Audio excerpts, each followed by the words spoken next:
Lakshmi Srinivasa jewelleries proprietors Duggi Srinivasarao, Duggi Abhinay, IT hub ఎదురుగా Yellandu cross road, Khammam.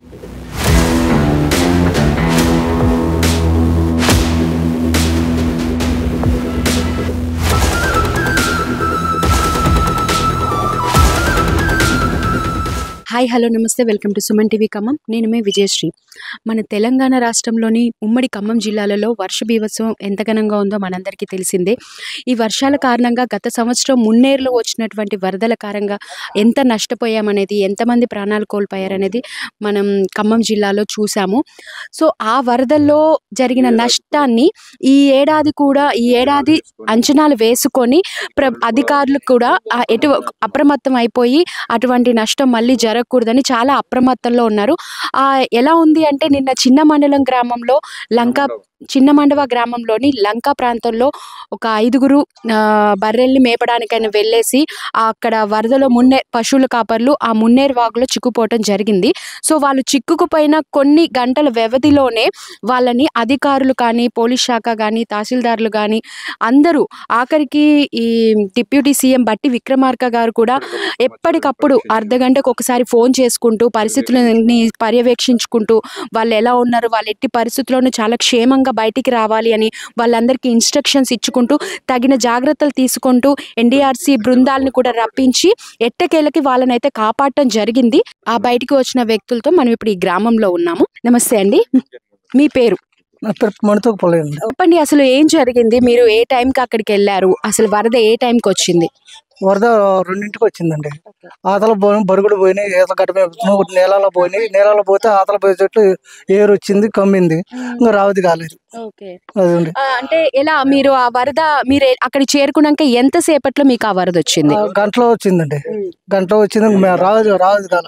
అంటే మీ ఇంతకు ముందు కూడా ఇలా జరిగింది కదా, మళ్ళీ ఆ జరిగినప్పుడు మీరు ఊహించలేదు ఇలా వరద వస్తుంది అని? ఆ ప్రాంతంలో తగ్గిందండి, చాలా తగ్గింది. తగ్గితే బరుగుడ్లు ఆతల పోయినాయి, బరుగుడ్లు ఆగవేసి అని పోయి తోలటం పోతే కమ్మింది ఏరు. అది ఏం చేశారు అంటే ఆ సిచ్యువేషన్? అది చాలా భయానకరమైన సిచ్యువేషన్. అసలు ఎలా ఫీల్ అయ్యారు మీరు ఆ సిచ్యువేషన్ లో? భయం ఏందండి, ఏరు అంతలో కొంచెం కమ్మింది, ఆడు కూర్చున్నాం. మీ పేరు? గుండ్ల సాలే. ఓకే. అసలు ఆ టైంలో మీరు అంటే సడన్ గా జరిగింది, అసలు ఆ భయానకర సిచ్యువేషన్ లో మీ పరిస్థితి ఏంటి? అసలు మీరు ఏమనుకున్నారు? పోయేటప్పుడు 11 గంటలకి మామూలుగా పోయాను, కొంచెం లోతే ఉన్నాయి మా లోతులో. మేము గొడ్లు గేదెలు దొరుకుని అక్కడ పోయాను. పోయిన 2 గంటలోనే చుట్టు కమ్మేసింది. సినిమా రిపోర్ట్ రాంబాబు ఉండు, గుండ్ల రాంబాబుకి తెలియజేసాను. ఆయన ఇటు కొట్టిండు, మమ్మల్ని కాపాడు. బట్ ఇక్కడ గారు ఉప ముఖ్యమంత్రి చర్చ చేశారు. ఇక్కడ వెంకటరామ గారు, ఇటు వచ్చి సతీష్ గారు అంత చర్చగా మమ్మల్ని ఆదుకొని మా తల్లిదండ్రులు అన్నదమ్ములు అందరినీ సంతోషం చేశారు. మాకు మీరంతా ఒకటే కుటుంబానికి సంబంధించిన వాళ్ళ కాదు, ఇంటికి ఒకరు ఉన్నాం, 5గురు. కాకపోతే గుండ్ల వెంకటేశ్వర్లు చాలా మేము అన్నదమ్ముల పిల్లలు, కడవలు మామూలు ఇంటికి ఒకరు. మేము అంటే పిరిగట్లో పట్టుకున్నాం. వెంకటరామ గారు చేసిన, సతీష్ గారు చేసిన, గుండ్ల రాంబాబు చేసిన, వాళ్ళు సరదాగా మమ్మల్ని వాళ్ళ అవకాశాన్ని వాడుకొని మమ్మల్ని అసలు మేము బయటికి వస్తాము అని అనుకున్నాం. ఎట్టంటే వీళ్ళు ఉన్నారు మాకు నాయకులు ఊళ్ళో. బట్టి గారు, మాకు ఉప ముఖ్యమంత్రి గారు కూడా అవునమ్మకంతో మమ్మల్ని ఒడ్డుకి చేసిపోతారు. మా ధైర్యం మీకు ఎలా ఇచ్చారు? మాకు ఫోన్లోనే చెప్పారు, మీరు మాత్రం అవసరం పడద్దు, డౌట్ పడద్దు, మీ ప్రాణాలని జాగ్రత్త చేసి మేము కాపాడుతాం. ఏ టైం అయినా మీరు సంతోషంగా ఉండండి, ధైర్యంగా ఉండండి, మీరు కొంచెం పై పోండి మాకు ఫోన్లు చేస్తున్నాను. మా కాడ ఫోన్లతో మాట్లాడాను, షేర్ చేశారు. వెంకటరామ గారు, సతీష్ గారు, గుండ్ల రాంబాబు మొత్తం షేర్ చేశారు. కానీ 4 గంటలోనే ఎక్కడ తీసుకొచ్చారు. కుటుంబ సభ్యులు అందరు గుర్తొచ్చారా ఆ టైంలో? అసలు గుర్తు రావటం కదా, ఇప్పుడు మాట్లాడుకోవడం ఏడవటమే కదా, అట్లుందనమాట మా పరిస్థితి. నాకు 2 కొడుకులు, ఏనగా కొడుకు బిడ్డ, ఇంకొక ఆయనకి 2 కొడుకులు. ఒక్క గోపికి ఒక్కడికే పెళ్లి కాలేదు. ఫోన్లలో మాట్లాడారా మీ ఫ్యామిలీ మెంబర్స్ తోటి? మాట్లాడలే, వాళ్ళు అందుబాటులో లేరు ఆ టైంలో ఉన్నాం. నిన్నైతే మా పానాలు మొత్తం ఇల్లు 3గురిలోనే తిరిగినాయి, మా 5 పానాలు. బట్టి గారు మటుకి మమ్మల్ని బాగా అర్ధగంటకి ఫోన్లు చేసి మాట్లాడించారంట ఇక్కడ నాయకులతో. అవసరం చేయొద్దు, మీరు ఏ గాడికి 5గురు సురక్షితంగా బయటకు రావాలి. మొన్న పోయిన నెల 4వ తారీఖు 2 పోయారు, మాలో పిల్లలు చనిపోయారు. కానీ అటువంటి అపాయం కలగొద్దు, వాళ్ళు జాగ్రత్త అని చెప్తే సతీష్ గారు, వెంకటరామ గారు, రాంబాబు 3గురు మంచిగా మమ్మల్ని 4 గంటలోనే 7 వరదలు తీసుకొచ్చారు. కానీ ఏ మాత్రం నిలబడటానికి కూడా ఛాన్స్ లేకపోయేది. మేము రాత్రి ఆడ ఉంటే వీళ్ళు చేయకపోతే. కానీ మమ్మల్ని మటుకి మీరు అంటే మీరున్నప్పుడు అసలు ఆ వరద ఎలా ఉంది అక్కడ? ఎన్ని అడుగుల లోతులో ఉంటుంది కనీసం? ఎన్ని అడుగులు గ్యారెంటీ చెప్పలేం, ఏటి మీద వ్యవహారం కాబట్టి. మీరు వచ్చిన తర్వాతకి పెరిగిందా? 15-20 లోపల వచ్చిన తర్వాతకి పెరిగిందా తగ్గిందా? పెరుగుతుంది, పెరుగుదలే. మేము ఉన్నప్పుడు డెక్కలు కొద్దికొచ్చింది, అంత లేదులే మనకు మళ్ళీ నిన్నటాలకు పోతాం కదా అనుకున్నాం. ఉన్న కొన్ని విపరీతం పోయింది. మేము అడుగులు గీతలు గీసుకున్నాం అడుగు పెట్టి. మీ దగ్గరికి రెస్క్యూ టీమ్ చేర్చుకునే టైంకి ఎంత లోతులు వచ్చింది? 15 నుంచి 20 అడుగులు లోపల ఉంటది ఆడ. మీకు ఎక్కడ దాకా వచ్చాయి నీళ్ళు? మేము ఒట్టెక్కిను, మాకు ఇక్కడ వాళ్ళు నాయకులు చుట్టూ వరదలు అనేది ఉన్నాయా? సెంటర్ లో ఉన్నాం అనమాట. ఈయన సతీష్ గారు గాని, వెంకటరామ గారు గాని, గుండ రాంబాబు వాళ్ళు పైకి ఎక్కడ అని చెప్తుంటే మేము పైకి నీళ్ళు పెరుగుతామంటే పైకి పోతాం. ఫోన్ లోనే మీకు సూచనలు ఇస్తున్నారు? అంతే. మాకు ఒక 50 అడుగులు దూరం ఉంటది. మేము వాళ్ళకి కానొస్తాం, వాళ్ళు మాకు కానొస్తారు. కానీ మేము అయితే కలుసుకోలేము, మధ్యలో మాత్రం వరద అనేది అయితే ఉంది, విపరీతంగా ఉంది. ఏదైనా మీరు జాగ్రత్త, ధైర్యం పడొద్దు, మీరు బాధపడొద్దు. ఏ కాడికి సాయంత్రం కాలం మిమ్మల్ని తీసుకొస్తాం అన్నారు అన్నట్టు 6:30. ఫుడ్ ఏమైనా సప్లై చేశారు మధ్యలో? ఫుడ్ లేదు, వాటర్ లేదు. మేము ఉదయం తీసిపోయింది ఇక మంచిలే, అన్నం తినిపోతాం గొడ్లకి. ఇక అదే టైప్ లో ఉన్నాం అనమాట. మాకు అయితే ఇంతకు మునుపు కూడా వరద తాకిడి వచ్చినప్పుడు ఇంతకు ముందు కూడా ఇలాంటివి జరిగాయని చెప్పారు కదా. అప్పుడు జరిగినాం కానీ మేము బాగాలేదు అప్పుడు. మరి ఆ జాగ్రత్తలో ఉండాల్సింది కదా, అంటే తెలిసి కూడా. తెలుసు, అది ఇది అంత విపరీతంగా వస్తుంది అనుకోవాలి. మేము ఇంతకు ముందు ఎప్పుడు ఇంత విపరీతంగా రాలేదు. ఈ సంవత్సరంలో రాలే. మేము కూడా పోతూనే ఉన్నాం, వస్తూనే ఉన్నాం. అందులోనే మేము కూడా పోతున్నాం. మీ వరదలో చిక్కుకున్న తర్వాతకి ప్రభుత్వం ఇక్కడ ఉన్న గ్రామస్తులకి ఏమైనా సూచనలు చెప్పాయా అధికారులు? మీరు జాగ్రత్తగా ఉండాలి, అది ఏరు మంచిగా దగ్గి తిరగతి అయితేనే పోండి, మీరు పోవాల్సిన పని లేదు, అందరు జాగ్రత్తగా ఉండాలని నాయకులు చెప్పారు, అధికారులు చెప్పారు. యంత్రాంగం వాళ్ళు వచ్చిన ఎంఆర్ఓ గారు కానీ, ఆర్ఏ గారు కానీ అందరు చెప్పారు, సూచనలు ఇచ్చారు. అందుకని మేము అటు బోదాల్చుకోక ఇటు చెరువుకి వెళ్ళి వస్తున్నాం, చేతంపేట పోయే రోడ్డుకి. అటువైపు ఏమి ఇబ్బంది అయితే ఏమి ఉండదు కదా? లేదు, మాకు నిన్న ఏ ప్రాబ్లం లేకుండా ఉన్నామండి. ధన్యవాదాలు. ఇప్పుడు ఈ వరద కారణంగా ఈ గ్రామానికి అధికారులు ఎటువంటి హెచ్చరికలను జారీ చేస్తున్నారు? ఇక అటు మున్నేరు వస్తుంది, వెళ్ళమాకండి, వర్షాలు వస్తున్నాయి, పైన నుంచి కూడా వరదలు వస్తున్నాయి, మీరు మున్నేరుకి వెళ్ళమాకండి అని చెప్పేసి వాళ్ళకి, రైతులకి, అట్లా పశువుల కాపర్లు కూడా తెలియజేశారు. ఒకటేంటంటే నేను చెప్పదలుచుకుంది, మా నియోజకవర్గానికి, మా విలేజ్కి బట్టిగారు చేసేది ఒక రెస్క్యూ టీంని ఖమ్మం జిల్లాకు తీసుకురావడం మా అదృష్టం. ఖమ్మంలో ఉండటం వల్ల మాకు ఒక అర్ధగంటలోనే రెస్క్యూ టీం వచ్చి వాళ్ళని 5గురిని కాపాడటం అనేది చాలా, వాళ్ళు రాకపోతే మళ్ళీ వరద పెరిగే అవకాశం ఉంది. వాళ్ళు చాలా భావోద్వేగానికి లోనవుతారు. అంటే మమ్మల్ని ఇంత తొందరగా కాపాడతారని మేము అనుకోలేదని అంటున్నారు. దానికి మీరు ఏమేమి చేశారు? వాళ్ళ ప్రాణాల మీదకి వచ్చింది, అసలు మాకు ఆశ లేదు, మేము ప్రాణాలని అరచేతిలో గుప్పిట్లో పెట్టుకొని ఉన్నామని అన్నారు. వాళ్ళకి మీరు ఎలాంటి ధైర్యాన్ని ఇచ్చారు? అసలు మేము వెంబడే సార్కి పైగా బట్టి గారికి తెలియపరచమైంది. వెంటనే రెస్క్యూ ఆపరేషన్ చేసి వాళ్ళకి తెలియపరిచారు, కలెక్టర్ గారికి తెలియజేశారు. వెంటనే ఎంతమంది అధికారులు ఎంతమంది వచ్చారు, పాల్గొన్నారు ఈ రెస్క్యూ దాంట్లో?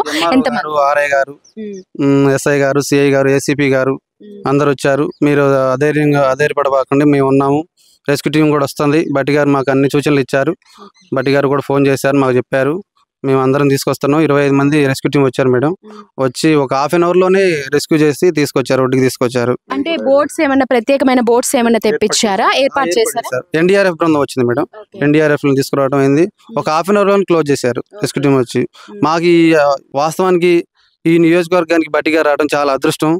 ఖమ్మం జిల్లాకి అసలు ఎన్డీఆర్ఎఫ్ బృందం తీసుకొచ్చిన వెంటనే ఒక ½ అవర్ లోనే వచ్చారంటే అది చాలా అదృష్టం. అది ఒక బట్టి గారి వల్లే సాధ్యమైంది మేడం. ఆ వరదలో చిక్కుకున్న మరొక వ్యక్తి అయినా గోపి గారు ఇక్కడ ఉన్నారు. గోపి గారిని ఒకసారి అడిగి తెలుసుకుందాం అసలు అక్కడ పరిస్థితి ఎలా ఉంది, ఏం జరిగింది అనేది. గోపి గారు చెప్పండి, మీరందరూ ఒకేసారి వెళ్ళారా ఆ చోటుకి, లేదంటే విడివిడిగా ఏమైనా వెళ్ళారా? అందరం ఒకసారి వెళ్ళామండి. అంటే పైన అంటే ఏటికి యువతల ఒడ్డున గేదెలు మేపుతున్నాము. అవి ఒక్కసారిగా మొత్తం అన్ని లంకలోకి నీళ్ళ నుంచే వేసుకుంటూ అన్ని వెళ్ళాయి. మేము వాటితో పాటు తోలుకోవడానికి మేము కూడా వెళ్ళాం. మేము వెళ్ళేటప్పుడు వరద తక్కువే ఉన్నది, అంటే రోడ్డు మీద అంత నీళ్ళు లేవు. మేము లోపలికి వెళ్ళాక ఒక ½ అవర్ లోనే మొత్తం అంతా వరద అంతా చుట్టుముట్టేసింది అనమాట. ఆ సమయంలో అంటే అసలు మీకు మా ప్రాణాలు అంత భయంకరమైన అసలు సంఘటన, అది చెప్పలేము. ఎలా ఫీల్ అయ్యారు అసలు? అంటే ఓకే మమ్మల్ని కాపాడడానికి ఎవరో ఒకరు వస్తారు, లేదంటే ఏంటి మా పరిస్థితి అని ఎలా భావోద్వేగానికి గురయ్యారు మీరు? అంటే మాకు తెలిసినదే కదా, మామూలుగా వరద ఎక్కువ అవుతున్నది. ఆ కొద్దిసేపు వరద ఎక్కువ కొంచెం మాకు భయమే అనిపించింది అనమాట. వరద చుట్టుముడుతున్నప్పుడు అంతకుముందు పోయిన సంవత్సరం బాగా వచ్చేసింది అనమాట వరద, మొత్తం లంక అంతా వచ్చేసింది. ఇప్పుడు కూడా అలాగే వస్తుందని మేము కొంచెం భయపడ్డాము చాలాసేపు. ఇక 1 గంట 2 గంటలు అయిన తర్వాత సమాచారం ఇచ్చింది. సమాచారం ఇచ్చాక మొత్తం అంత అధికారులు మేము వస్తున్నాం, 1 గంటలో బయటకు వస్తాం అని చెప్పాక కొంచెం మేము కూడా నిలకడగానే ఉన్నాం. ఎలాంటి ధైర్యాన్ని మీకు ఇచ్చారు అధికారులు కానీ, పోలీసులు కానీ, తహసీల్దార్ కానీ? మీకు ఎలాంటి ధైర్యాన్ని ఇచ్చారు? మీకు ఇక్కడ మీ కుటుంబ సభ్యులతో కూడా వాళ్ళు ఏమైనా మాట్లాడారా? మాట్లాడారు. అంటే పైన అధికారులు కూడా ఎంఆర్ఓ గారు కానీ, ఎస్ఐ గారు కానీ, పైన ఎస్సీ గారి దగ్గర నుంచి మాకు కాల్ చేశారు. పైన నుంచి మన మంత్రి గారు వాళ్ళందరూ మొత్తం అంతా ఇలా పంపించారు, మీకు ఏ ఇబ్బంది లేదు, మీకు 1 గంటలో అక్కడ మిమ్మల్ని బయటకు సేపు తీసుకొస్తామని చెప్పారు. చెప్పాక మేము కూడా మాకు అందరూ అక్కడ వచ్చా కూడా అందరూ కాల్ చేసి మీరు ఏం భయపడకుండా వస్తున్నారు, నీళ్ళ దగ్గర ఉండకుండా మా పైన హైట్ ఉన్నదంటే ఎత్తుకున్న పల్లెల్లోకి వెళ్ళిపోయి నిలబడమని చెప్పారు. మేము వెళ్ళి అక్కడికి వెళ్ళామండి. తొందరగానే మమ్మల్ని బయట తీసుకొచ్చారండి. మీరు ఒకళ్ళు మీలో మీరు ధైర్యాన్ని చెప్పుకున్నారా ఆ సమయంలో? చెప్పుకున్నా, ఏం పర్లేదు, మనకి ఇబ్బంది ఏమి ఉండదు, అందరూ వచ్చారు, మళ్ళీ వెళ్తాం 1 గంటలోనే, బాధపడపాకండి, భయపడపాకండి అని మేము ఒకరికొకరు చెప్పుకొని చెప్పేసుకున్నాం. మీ కుటుంబ సభ్యులతో ఫోన్లో ఆ టైంలో ఏమైనా మాట్లాడారు? వాళ్ళు మీతో ఏమైనా కాంటాక్ట్ అవటం కానీ జరిగిందా? కుటుంబ సభ్యులతో మా మదర్తో కూడా మాట్లాడాను. మా మదర్ కూడా భయపడమాకు ఇలా అని చెప్పారు. మేము కూడా సేఫ్గా వస్తామని ఇంట్లో వాళ్ళు కూడా చెప్పేసాము అన్నమాట. కానీ ఏదేమైనా కూడా ఆ సమయంలో కుటుంబ సభ్యులకి ఎంతమంది ధైర్యం చెప్పినా ఆ భయం అనేది అయితే ఉంటుంది, అంతే కదా. మొన్న కూడా రీసెంట్గా ఎవరో 2 పిల్లలు ఇలా అయిందంట కదా, మరి వాళ్ళు అసలు ఎలా ఫీల్ అయ్యారు? అంటే మా పిల్లలు తిరిగి వస్తారు, మా పిల్లలు చక్కగా వస్తారు, భయం అనేది ఉంటుంది కదా, వాళ్ళు ఎలా దాన్ని బ్యాలెన్స్ చేసుకున్నారు అసలు? అంటే వాళ్ళకి భయం అనేది ఉన్నది, భయపడ్డారులే. కానీ ఇక్కడ ఉన్న లోకల్ మా వాళ్ళు వాళ్ళందరూ మొత్తం అంతా వచ్చారు కదా, వాళ్ళు కూడా ధైర్యం చెప్పారు. వాళ్ళు కూడా కొంచెం రిలీఫ్ అయ్యారు. మీకు అధికారుల నుంచి వచ్చిన సహాయం అంటే వాళ్ళు తొందరగా స్పందించారు, మీరు ఏం చెప్తారు దీని మీద? ప్రభుత్వాన్ని గురించి మీరు ఏం చెప్తారు అసలు మీకు అందించిన ఈ సహాయానికి? మేము కాల్ చేసిన తొందరగా ఎంత తీసుకురావడం అనేది చాలా గ్రేట్ అండి అసలు మాకు. అంటే ఎంత తొందరగా రెస్పాన్స్ అయింది గవర్నమెంట్ అనేది. ఇట్లా మదర్ నియోజకవర్గం కాబట్టి మేము అనుకున్నాం, మా బట్టి గారు ఉన్నారు, అంత తొందరగా అవుతుంది అనుకున్నాం, అలాగే జరిగింది. పైనుంచి అధికారులు కూడా తొందరగా అంటే ఎంఆర్ఓ గారు కూడా, ఎస్ఐ గారు కూడా 1/2 అవర్లో వచ్చారు. మీరు ఇక్కడికి వచ్చిన తర్వాతకి వరద ఏమన్నా పెరిగిందా? మళ్ళీ మేము ఉన్నంతసేపు అదే వరద అండి, ఇంకా పెరగలేదు, తగ్గలేదు, అదే వరద ఉన్నది మేము ఉన్నంతసేపు. Thank you. చిన్నమండవ గ్రామంలో చిక్కున్న వారైతే చూశారు కదా, వాళ్ళు ఎంత భావోద్వేగానికి గురి అవుతున్నారు. నిజంగా అసలు మేము ఆ పరిస్థితుల్లో మా ప్రాణాలని గుప్పెట్లో పెట్టుకొని మరి సహాయం కోసం ఎదురు చూస్తాం. కానీ అధికారులు కానీ, ముఖ్యంగా భట్టి విక్రమార్క గారు కానీ ఎంత సకాలంలో స్పందించి మాకు నిజంగా సమయానికి ఆ బోట్ అనేది పంపించి దేవుళ్లాగా వచ్చి మా ప్రాణాలను అయితే కాపాడ్డారు. మేము ఎప్పటికీ రుణపడి ఉంటామని అయితే వాళ్ళు చెప్తున్నారు.